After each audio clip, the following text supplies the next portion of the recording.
Assalamualaikum warahmatullahi wabarakatuh. UAS Bimbingan Konseling. Nama Eno Nurkiah, NIM 18620500051, Prodi PG PAUD Reguler Plus, dengan dosen pengampu Bapak Reza Lukmanda Yudantara SEMA. Studi kasus anak kesulitan belajar.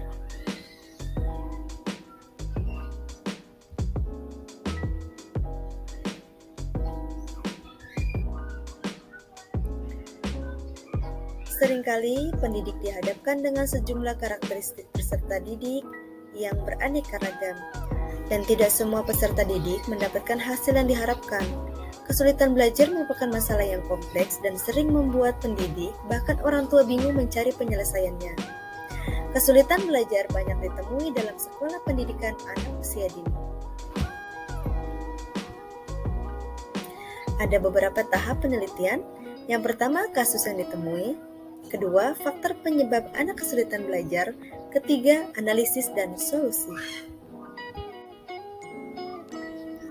Yang pertama, kasus yang ditemui. Saat di sekolah, ada satu anak yang berinisial LN memiliki kesulitan belajar dibandingkan dengan teman sekelasnya. LN mengalami kesulitan membaca dan lamban membaca Iqra. LN mengalami kesulitan dalam memahami materi pembelajaran, kurang memperhatikan dan asik bermain sendiri. LN mampu menulis dengan baik, namun sering mengalami kesulitan dalam berhitung.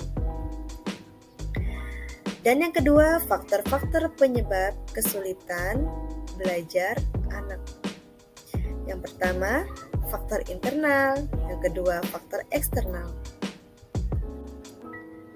Adapun faktor internal adalah dari dalam diri peserta didik sendiri yang mencakup ranah kognitif, afektif, dan fisikomotorik.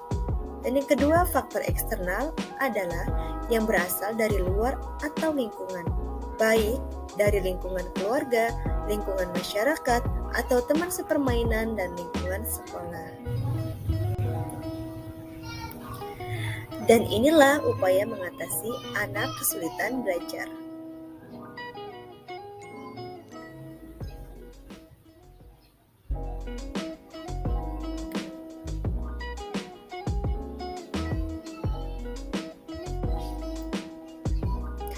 Selanjutnya, layanan bimbingan konseling dengan teknik wawancara.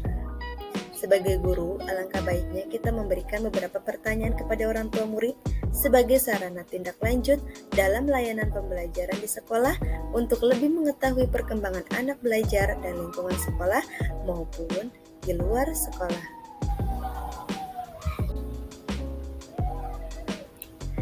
Dan inilah beberapa pertanyaan yang diajukan guru pada orang tua. Assalamualaikum warahmatullahi wabarakatuh. Selamat siang Bapak Ibu.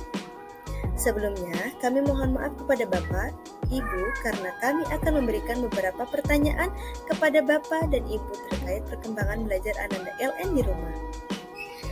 Ananda LN memiliki berapa saudara? Apakah Ananda LN tinggal bersama Bapak Ibu di rumah? Ketika di rumah, Ananda LN anak yang pemalu, periang, pemarah, atau pemalas. Ananda LN suka bermain di luar rumah atau lebih suka bermain di dalam rumah. Ananda LN memiliki teman dekat saat di rumah, dan apa saja kegiatan sehari-hari Ananda LN saat di rumah? Apakah Ananda LN suka belajar di rumah? Dan ketika Ananda LN sedang berada di rumah, apakah Bapak dan Ibu selalu mendampinginya? Apakah Ananda LN suka meminta bantuan kepada Ibu dan Bapak ketika mengerjakan tugas dari Ibu guru? Dan yang terakhir, apakah Bapak Ibu memperhatikan perkembangan belajar anak saat di sekolah maupun di rumah?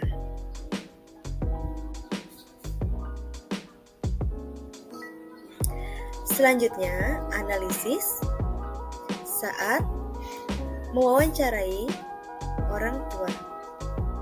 Berdasarkan kasus yang ditemui, LN yang mengalami kesulitan belajar membaca dan berhitung, salah satu faktor penyebab kesulitan belajarnya adalah berasal dari faktor eksternal, yaitu dari keluarga. Dengan kondisi ayahnya yang bekerja dan ibunya pun pedagang sayur, menjadikan LN kurang mendapatkan perhatian. Terlebih LN tidak begitu suka dalam belajar karena kurangnya perhatian orang tua yang jarang sekali membantunya saat belajar. Jadi, rasa malas pun timbul yang mengakibatkan LN kesulitan membaca dan berhitung, dan LN juga ternyata hanya anak tunggal dan ia pasti merasakan kesepian karena saat di rumah tidak memiliki kakak dan adik untuk diajaknya bermain.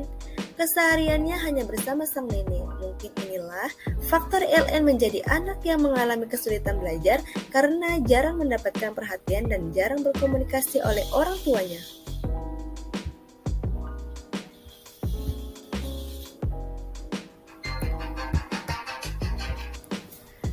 Dan inilah upaya mengatasi kesulitan belajar anak.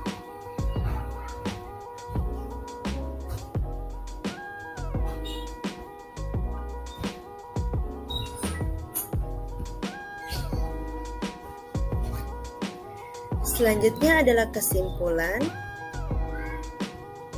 studi kasus kesulitan belajar. Untuk mendapatkan hasil yang maksimal, maka upaya guru harus dilaksanakan secara kontinu dan sungguh-sungguh agar proses hasil pembelajaran berjalan maksimal dan sesuai yang direncanakan. Dan dalam masalah studi kasus ini harus dimusyawarahkan dengan beberapa pihak, yaitu dengan guru kelas, teman, kepala sekolah, dan melibatkan orang tua saat peserta didik berada di rumah. Dalam mengatasi peserta didik kesulitan belajar, guru harus lebih dekat dengan siswanya agar mudah membantu belajar siswa, dan guru harus selalu senantiasa memberikan motivasi dan dorongan belajar siswa untuk meningkatkan minat belajarnya.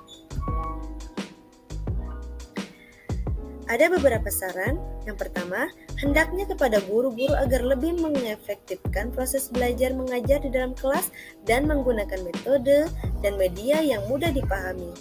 Kedua, kepada siswa hendaknya dapat memfokuskan segala upaya yang ada untuk dapat belajar dalam menggapai cita-cita yang diinginkan. Dan yang ketiga, kepada kepala sekolah agar dapat melengkapi sarana prasarana dalam mendukung proses belajar mengajar yang baik. Dan yang terakhir, kepada orang tua diharapkan agar lebih memperhatikan perkembangan belajar anak saat di rumah dan harus lebih memberikan perhatian dan kasih sayang agar perkembangan dan tahap belajar anak dapat tumbuh dengan maksimal.